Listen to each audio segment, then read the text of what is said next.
সবাই অসুস্থ অ্যাক্সিডেন্ট হয়েছিল, আমাদের মাঝে সুস্থভাবে সে আমাদের সঙ্গে চাকরি করা শুরু করছিল। আজকে পল্লী বিদ্যুতে আমাদের মাঝ থেকে সে এই যে তার কি অবস্থা সেটা আপনারা সবাই জানেন। আমরা আমরা আমাদের পিবিএস এর পক্ষ থেকে তাকে সদা সর্বদাই সর্বোচ্চ কিছু দিতে পারি না, কিন্তু একটু সহযোগিতার মানসিকতা আমাদের সবার আছে, আমরা আলোচনা করি। তার প্রেক্ষিতে আমাদের মুসলিমের কিছু লোকের ঐকান্তিক প্রচেষ্টায় শ্রমের কারণে সারা বাংলাদেশের যে মানবিক গ্রুপ আছে সেখানে মিলে সবাই মিলে আমরা সহযোগিতা করছি।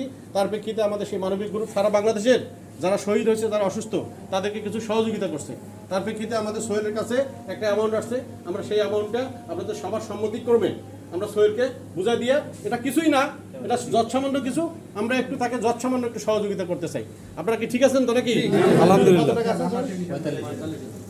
আপনার এবারে তার কাছে 45,000 এবং পরবর্তীতে আমরা চেষ্টা করব, আমরা তাকে কথা দিচ্ছি না, আমাদের মানবিক সারা জীবন থাকবে।